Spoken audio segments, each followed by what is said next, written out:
Kristen dan juga Yahudi. Tetapi ternyata di dalam kekristenan itu sendiri tentang keselamatan mereka masih berbeda pendapat. Kenapa seperti itu? Karena memang ada beberapa dalil-dalil, kutipan-kutipan ayat di dalam kitabnya orang Kristen, baik dalam Perjanjian Lama dan Perjanjian Baru. Banyak kita temukan adanya kontradiksi. Seperti dalam kitab Yeskiel, dalam kitab 4, dalam beberapa kitab Torah, kitab yang diklaim sebagai Torah, itu tertulis anak tidak menanggung dosa bapak tidak menanggung dosa anak. Artinya tidak ada pengalihan dosa. Lucunya di Kristen malah menerima doktrin bahwa mereka ditebus dengan cara dialihkan dosanya kepada manusia yang dipertuhankan mereka, yang mereka tuduh adalah Nabi Isa, yang mereka katakan sebagai Yesus. Seperti itu. Dan teman-teman juga harus tahu, sementara jangankan di Perjanjian Lama dengan pandangan Kristen. Makanya orang Yahudi itu tidak mengenal konsep penebusan dosa.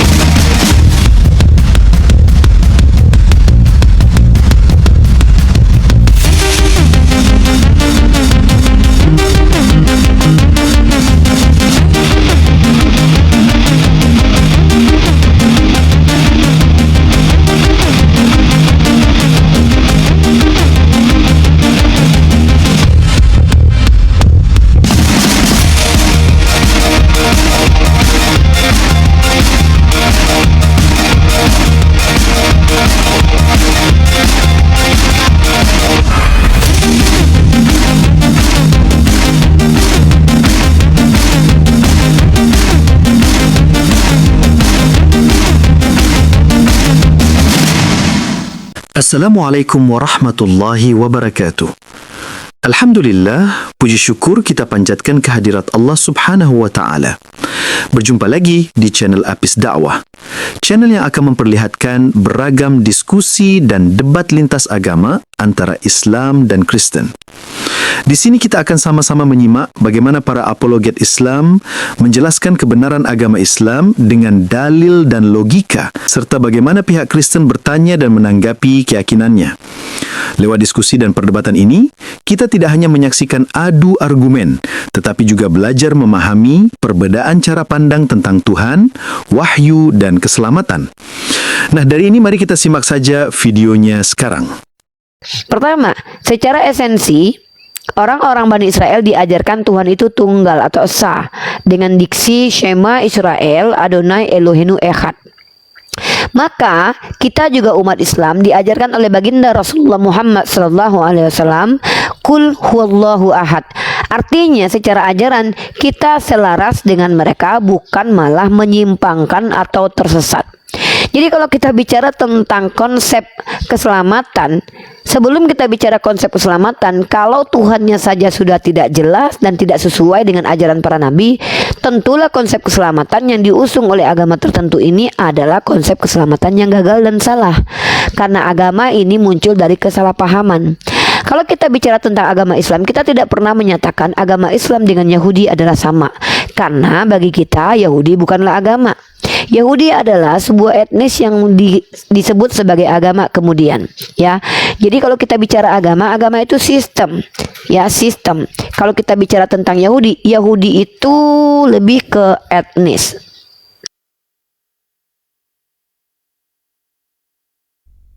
Nah, seperti itu ya. Jadi kita di sini membahas secara mendalam ya terkait tentang doktrin keselamatan. Nah, ternyata teman-teman, doktrin keselamatan bukan hanya menjadi hal yang bertentangan antara Islam, Kristen, dan juga Yahudi, tetapi ternyata di dalam kekristenan itu sendiri tentang keselamatan mereka masih berbeda pendapat.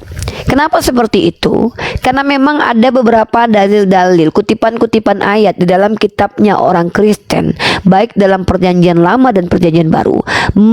Banyak kita temukan adanya kontradiksi. Seperti dalam kitab Yeskiel, dalam kitab 4, dalam beberapa kitab Torah, kitab yang diklaim sebagai Torah, Itu tertulis, anak tidak menanggung dosa bapak, bapak tidak menanggung dosa anak. Artinya tidak ada pengalihan dosa. Lucunya di Kristen malah menerima doktrin bahwa mereka ditebus dengan cara dialihkan dosanya kepada manusia yang dipertuhankan mereka, yang mereka tuduh adalah Nabi Isa, yang mereka katakan sebagai Yesus.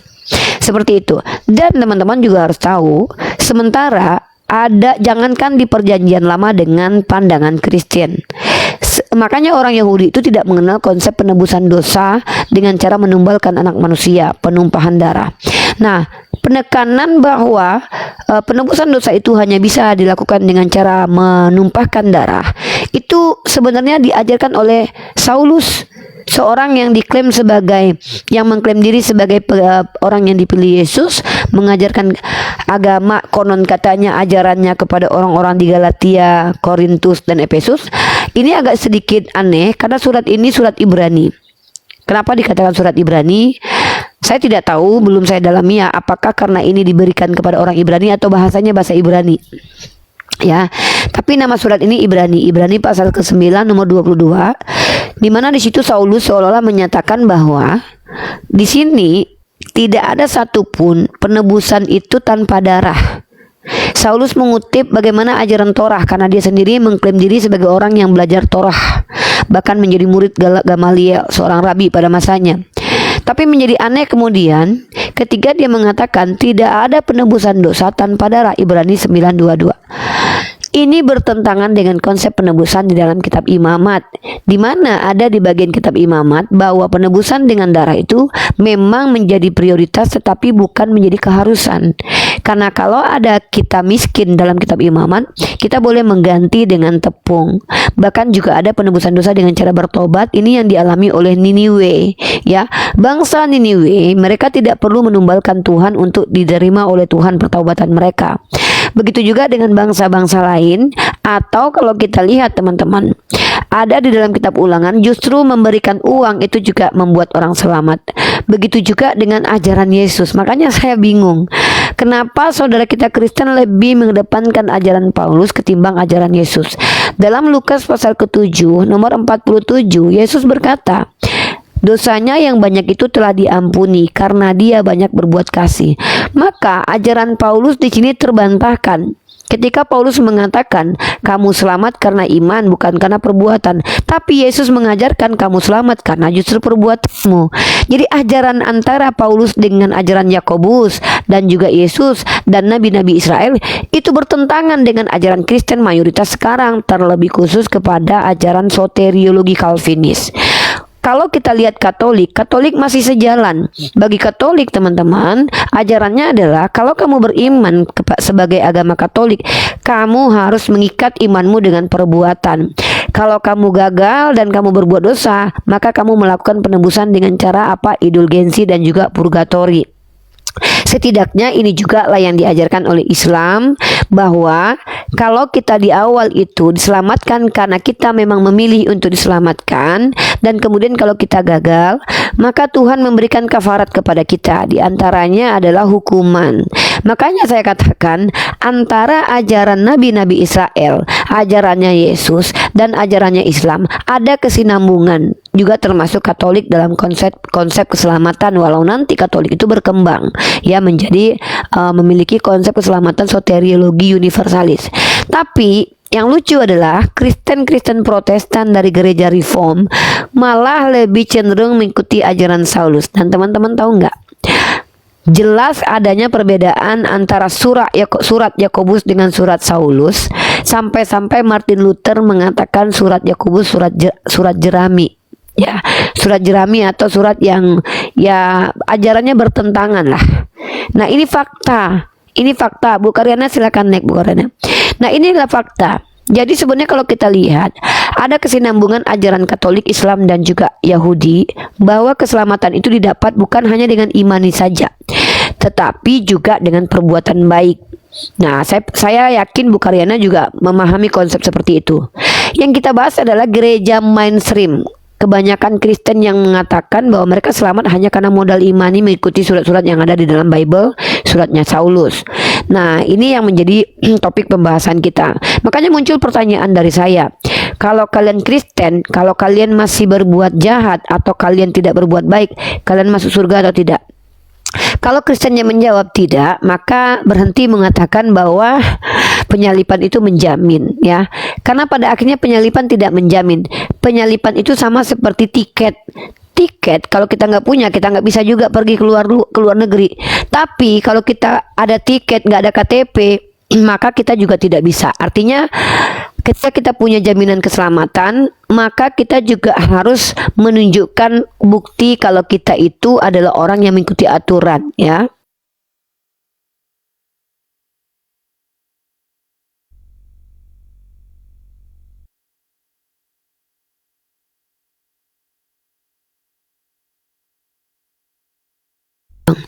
Begitu ya.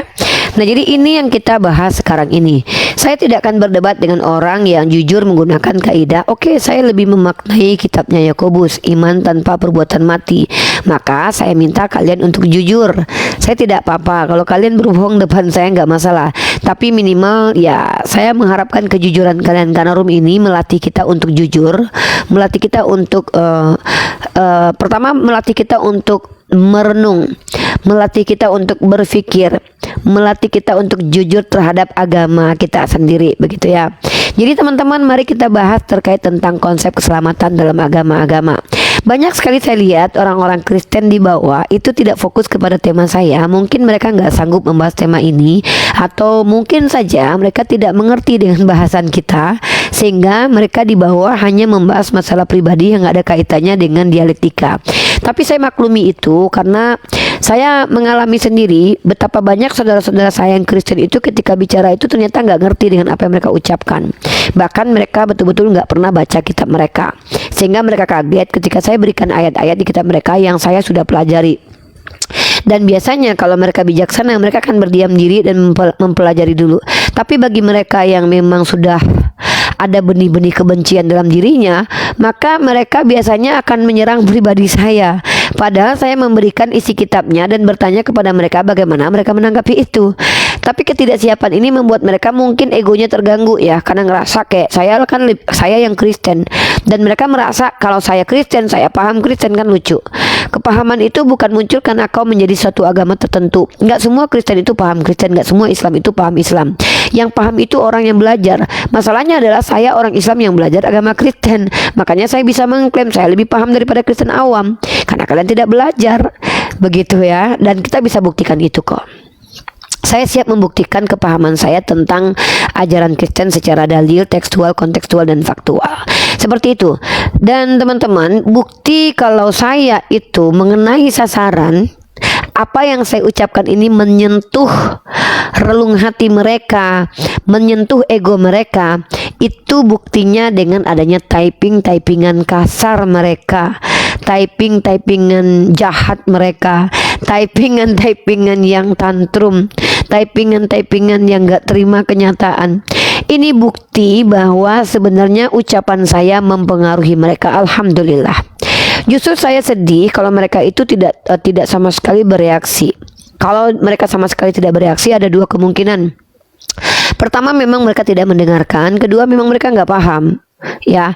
Dan kalau mereka masih juga typingnya di bawah, itu biasanya kejang-kejang, maka itu bukti kalau apa yang saya sampaikan itu mempengaruhi mereka. Alhamdulillah.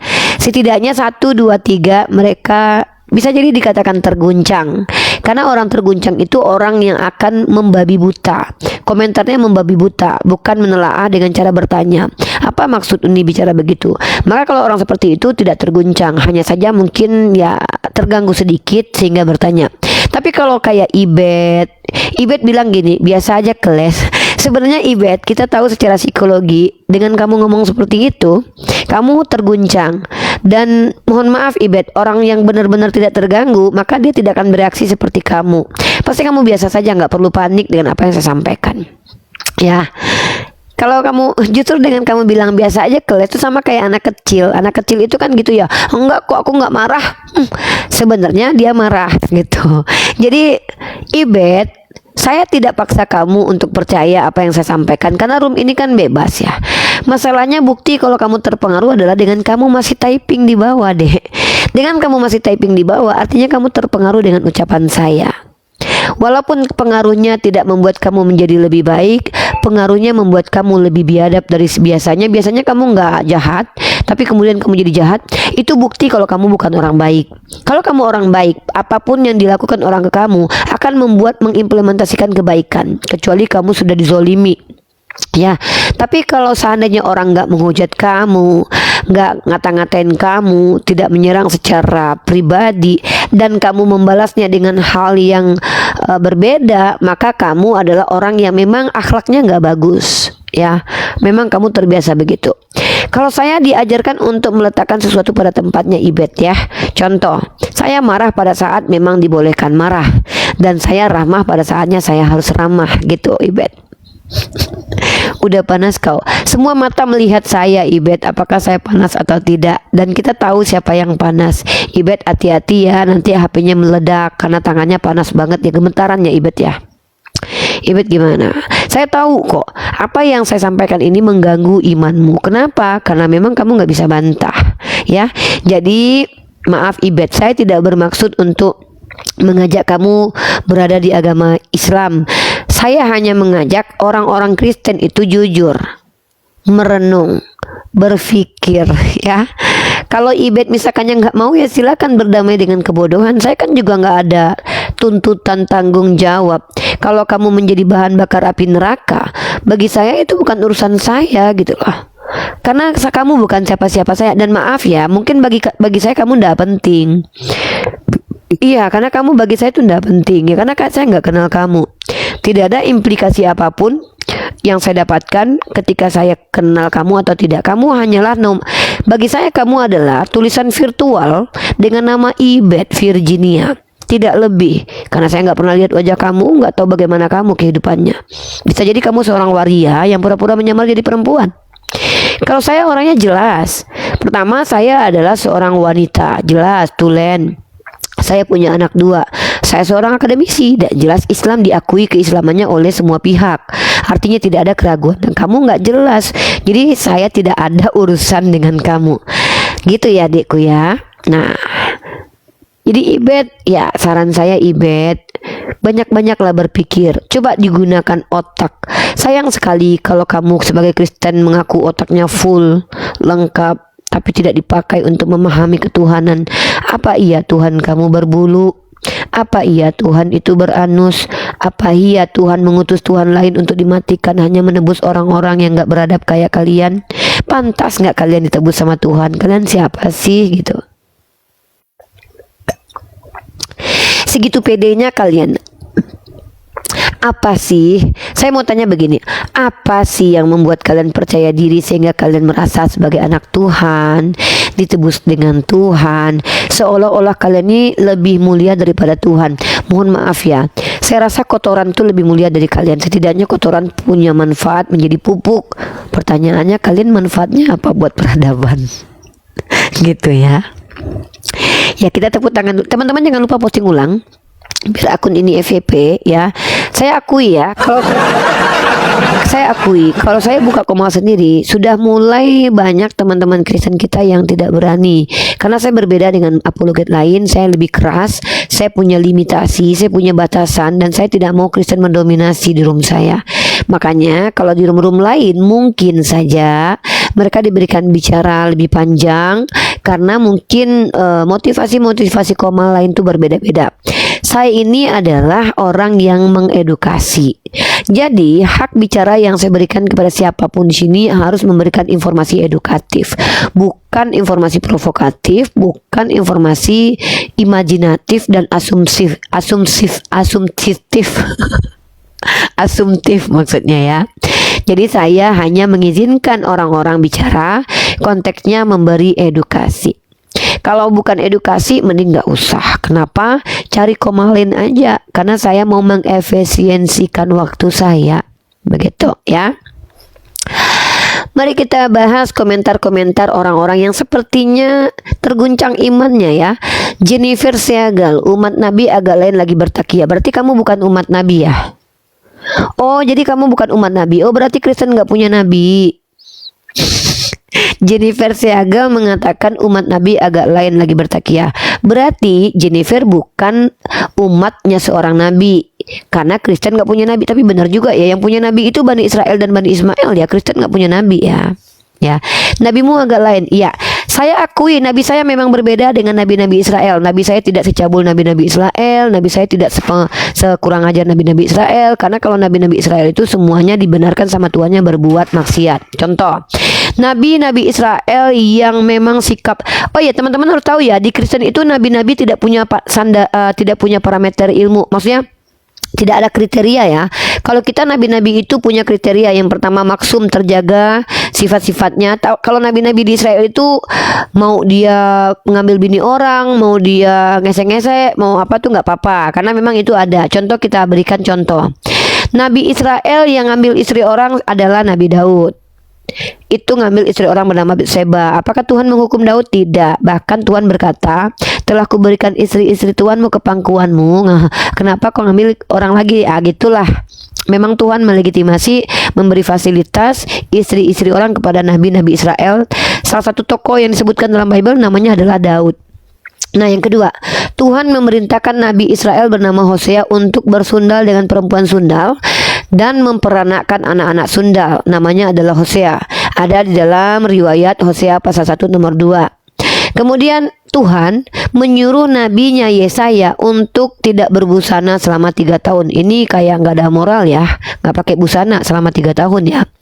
Dan bahkan yang lebih parah, Tuhannya orang Kristen yang diklaimkan adalah Tuhannya Yahudi mengutus anaknya yang tunggal yang adalah nabi, yang adalah dia sendiri, yang adalah firman-Nya menjadi manusia, bernama Yesus, bahkan membiarkan dirinya dibuka pakaiannya di hadapan publik.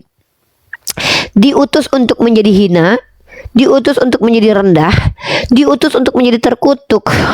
Saya tidak mengerti kenapa nabi-nabi di Kristen itu kok digambarkan aibnya kok tercemar ya. Bahkan tokoh-tokoh Bible yang merupakan nenek moyang Yesus itu rata-rata tercemar perangainya. Contoh, Yehuda. Yehuda itu harus meniduri menantu dulu, pergi ke tempat prostitusi untuk melampiaskan hasrat. Tiba-tiba ternyata menantunya duduk bertelekung, menutup wajahnya, akhirnya disetubuhi. Keluarlah anak yang menjadi nenek moyang Yesus. Bahkan nabi-nabinya Israel, Tuhannya orang Kristen, bahkan memilih keturunan Yesus dari jalur pesundal. Hebatnya lagi, pesundal yang melindungi orang Israel dengan berbohong, itu justru dianggap benar oleh Tuhannya Kristen. Jadi lucu kalau orang Kristen ini menghina Nabi Muhammad penuh dengan akhlak yang mulia, membandingkan dengan nabi-nabi mereka yang penuh dengan perbuatan tercela. Mengerikan sekali tokoh-tokoh di dalam kitabnya orang Kristen yang menjadi barometer kehidupan mereka. Bahkan termasuk Yesus. Yesus yang katanya adalah seorang Tuhan yang mengajarkan moralitas tinggi, justru agak aneh. Pertama, orang yang mengajarkan untuk tidak mengambil punya orang justru mengambil keledai orang. Dan kedua, katanya orang yang mengasihi, bahkan mengasihi musuh, tapi justru ngacak-ngacak ketika orang jualan dan ngata-ngatain perempuan Kanan sebagai perempuan Kunarion. Maka pertanyaan saya adalah, kasihnya Yesus ini kekal nggak? Kok berubah-berubah? Atau mungkin maksudnya Yesus hanya mengasihi orang berdosa, tapi tidak mengasihi orang di luar itu. Jadi apa hebatnya gitu? Ya, kalau kita lihat bagaimana sikap Yesus. Yesus itu tidak segan-segan ngata-ngatain orang, ular buludak, orang munafik, begitu bodoh kalian. Itu ada datanya. Pertanyaannya adalah, kalau Yesus dikatakan adalah seorang yang pengasih, kepada siapakah kasih Yesus itu diberikan? Kenapa perempuan Kanan dikatakan Kunarion? Setelah perempuan Kanan ini mengatakan dirinya sebagai hewan, baru Yesus memberi bantuan kepadanya. Katanya agama Yesus ini untuk seluruh orang. Katanya dia menyelamatkan seluruh manusia. Tapi kenapa Yesus sendiri mengatakan seorang perempuan Kanan yang bukan Yahudi adalah Kunarion? Ini adalah pertanyaan yang muncul dari benak saya. Kenapa Yesus hanya memilih 12 murid untuk diceritakan ilmunya? Kenapa dia tidak membiarkan orang Farisi untuk ikut dibaptis sampai-sampai dia berkata, Bagaimana mungkin kalian meluputkan diri kalian dari neraka? Bukankah katanya dia datang untuk menebus dosa? Kenapa dia tidak tebus dosanya orang Farisi? Oh, karena dia tidak dipercaya. Wajar orang Farisi tidak percaya kepada dia karena dia memang tidak pernah mengaku sebagai pencipta. Apa yang bisa dipercayai dari dia ketika ucapannya saja bertentangan dengan kitab Torah?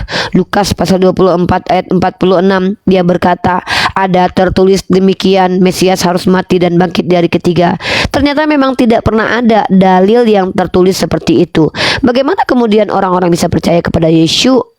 Jadi wajar kiranya orang Yahudi itu menghabisi nyawa Yesus karena dia dituduh sebagai nabi palsu. Karena syarat nabi palsu salah satu di antaranya adalah sebelum dia selesai mengajarkan ajarannya dia sudah mati terkutuk. Dan itu terjadi kepada Yesus. Yesus itu sebelum selesai mengajarkan ajarannya dia sudah ditombak dan dianggap mati oleh orang Yahudi dan dibenarkan oleh orang Kristen. Berbeda dengan umat Islam, karena kita tahu dia nabi asli, tugasnya belum selesai, maka dia tidak dimatikan oleh Allah tetapi diselamatkan. Seperti itu. Jangan lupa diminum ya.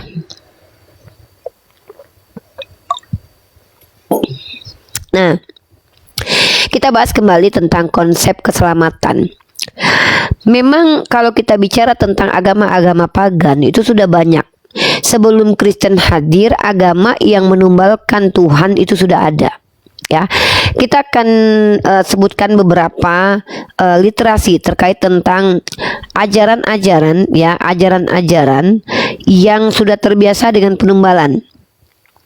Kita kasih data dulu. Tuhannya mati bangkit hari ketiga ya. Ini sudah ada. Sama persis dengan ajaran pagan. Mari kita bukakan data-datanya. Ya. Pertama kita bahas sebelum ada Yesus. Sudah ada Osiris yang mati dan hidup kembali dalam mitologi Mesir.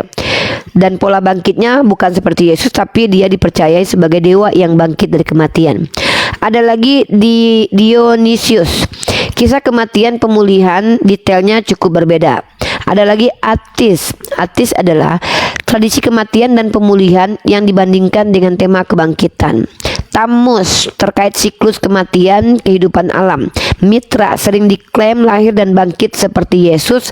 Banyak klaim populer ini diperdebatkan dan sumber-sumbernya tidak cukup kuat. Ya, jadi kalau kita pertanyakan apakah Yesus orang yang pertama mati dan bangkit dituhankan? Tidak. Bukan Yesus yang pertama sekali ya. Banyak yang sudah ada sebelum Yesus.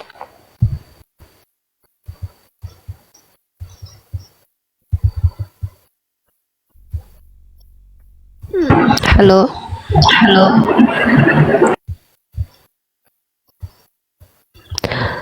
Halo. Silakan Yamada. Halo Yamada. Oke, kita bahas ya. Nah, jadi kalau kita bicara tentang dewa atau tokoh, ya, tokoh yang diklaim sebentar teman-teman ya. Jangan lupa teman-teman minum jamu ya biar sehat ya. Bismillahirrahmanirrahim. Saya akan memberikan beberapa contoh tentang ada dewa yang punya pola bangkit dari kematian untuk menyelamatkan, ya. Pertama kita bahas Osiris dulu. Osiris ini adalah dewa orang mati. Wah, kalian ingat Yesus juga adalah Tuhan bagi orang mati juga ya? Ya. Coba kita bahas. Osiris ini adalah kebudayaan Mesir kuno. Kalau kalian mau melihat, ini dia ya. Ada kesamaan ya. Kenapa selalu digambarkan rambut panjang begitu ya? Nah, ini prasasti-prasastinya Osiris. Ya. Kemudian ini. Jangan lupa disimpan teman-teman kalau mau ini ya, bentar. Nah, dia adalah dewa orang mati. Dia mengalami kebangkitan. Kisah utama Osiris ini adalah pertama dia dibunuh oleh saudaranya. Tubuhnya kemudian dipotong-potong. Istrinya Isis mengumpulkan dan memulihkan tubuhnya. Osiris kembali kemudian memperoleh kehidupan, tetapi sebagai penguasa kematian. Menariknya adalah lebih hebat kematian Osiris ketimbang kematian Yesus. Kematian Osiris lebih wow dan bombastis karena tubuhnya telah dipotong-potong. kalau Yesus hanya ditombak dan ada kemungkinan bahwa dia sempat koma gitu ya. Tapi kalau Osiris ini sudah dipotong-potong badannya, jadi kayak amazing banget kalau Osiris ini bisa bangkit. Kalau Yesus ya mohon maaf ya, kalau dibandingkan dengan kejadian orang koma 6 bulan, orang kecelakaan terus bangkit lagi tuh, ya lebih hebat orang yang lain gitu daripada Yesus sendiri gitu ya. Karena kan dia hanya disiksa dan ditombak gitu. Sementara Osiris ini sudah dipotong-potong. Jadi kalau kita bicara tentang kaidah hebatnya kematian Osiris, tentu lebih hebat kematian Osiris daripada kematian Yesus sendiri. Lanjut. Nah, lanjut. Tammuz atau Dumuzi. Kisahnya adalah Dumuzi adalah pasangan Inanna. Setelah perjalanannya ke dunia bawah, kenapa kisahnya kok hampir sama kayak Yesus ya? Ada perjalanan ke dunia bawah gitu. Setelah perjalanannya ke dunia bawah, Dumuzi dikirim ke sana untuk sebagian waktu. Hampir sama ya dengan Yesus ya. Dalam beberapa versi, ia kembali secara berkala. Nah, jadi dia lebih dekat secara siklus tahunan. Tapi sudah ada ya kisah-kisah yang hampir seperti Yesus dalam tradisi pagan Romawi Mesir kuno. Yang kedua adalah Attis. Attis ini atau Anatolia. Dia adalah dewa vegetasi. Attis mengalami kematian, versinya berbeda-beda. Dalam beberapa tradisi kemudian ia dipulihkan atau dipelihara tetap hidup secara ilahi. Kok mirip Yesus juga ya? Nah, mengapa kisah Attis ini sering dibandingkan dengan Kristen?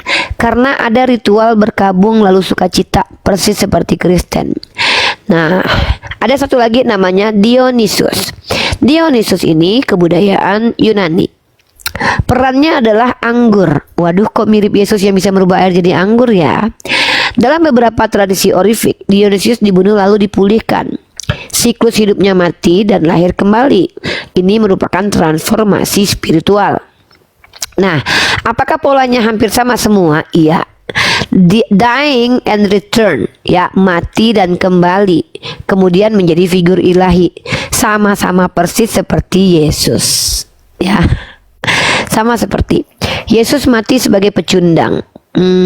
Oke, kita bahas ini ya. Apakah Yesus mati sebagai pecundang atau pahlawan? Ini juga tema bagus ya. Kalau kita bicara sebagai pecundang, arti pecundang apa sih? Pecundang itu kalau bagi sebagian laki-laki adalah seorang pria yang tidak berani dan tidak mampu melindungi diri sendiri dan orang lain. Itu pecundang. Sementara dia bisa melakukan hal itu. Tapi dalam ranah Kristen dia tidak dikatakan pecundang karena dia dianggap sengaja. Walaupun dia mampu, dia nggak mau, seperti itu. Jadi apakah bisa dikatakan pecundang tergantung asumsi kita nanti ya. Seperti itu ya. Tapi pernyataan bagus sih kematiannya sebagai pecundang ya. Ngeri juga teman-teman netizen di bawah. Nah, beberapa karya akademik yang dirujuk untuk membahas tentang ini adalah The Golden Bough, karya klasik tentang mitos kesuburan, berpengaruh tetapi banyak direvisi oleh sarjana modern. The Riddle of Resurrection, studi khusus tentang dewa yang mati dan kembali. Nanti kita coba cari literatur ini untuk mendalami. Ada beberapa dewa-dewa yang mati dan bangkit kembali. The Myth of the Eternal Return, tentang pola religius dan siklus sakral. Nah, seperti itu saudaraku.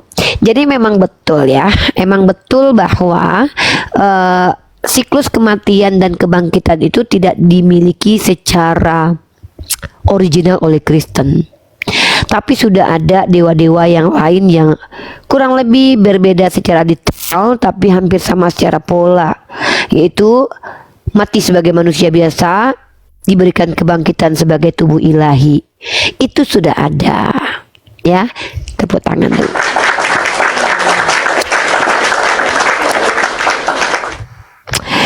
Ya baik, buat teman-teman Kristen ya yang mau bertanya jawab dengan saya, silakan naik ke atas ya.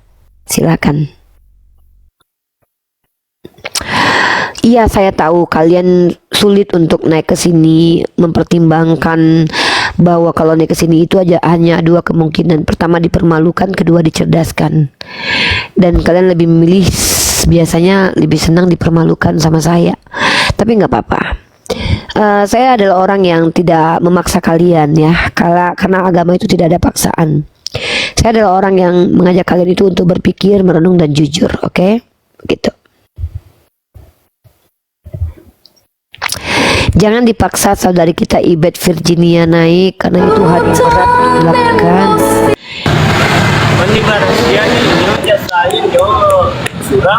Assalamualaikum. Waalaikumsalam. Maaf ya dek, kita putus dulu. Kita cari orang yang memang mau ini diskusi dulu, yang berbau-bau Kristen aja ya.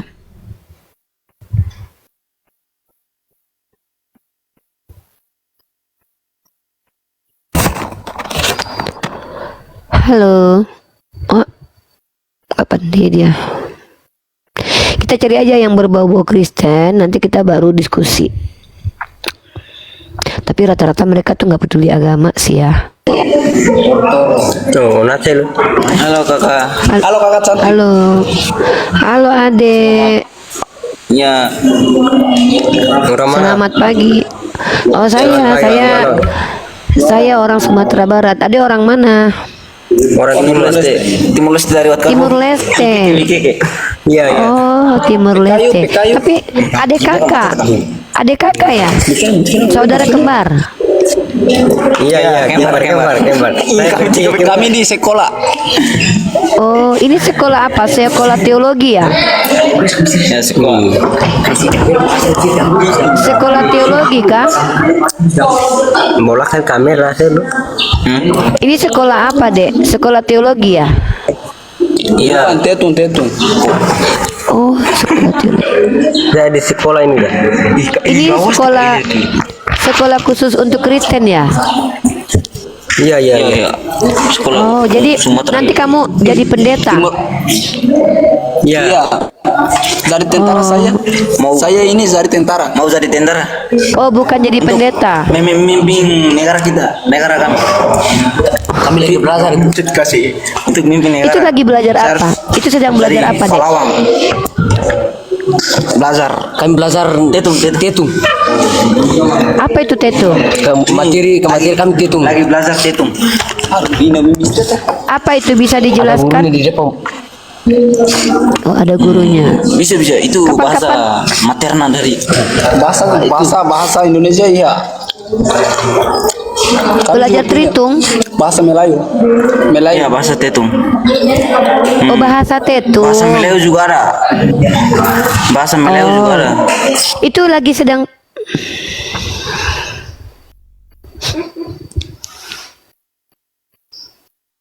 Dari setiap perbedaan pandangan, kita belajar bahwa kebenaran tidak selalu lahir dari siapa yang paling keras berbicara, tetapi siapa yang paling jujur. Semoga diskusi ini mengajarkan kita untuk tidak mudah menilai, tetapi berani memahami. Karena sejatinya perdebatan lintas agama bukan sekedar adu argumen, melainkan perjalanan panjang untuk mengenal Tuhan dengan cara yang bijak.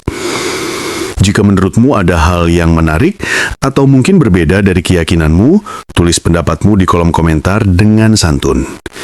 Terima kasih sudah menyimak sampai habis. Sampai ketemu lagi dan nantikan video debat dan diskusi para apologet Islam selanjutnya.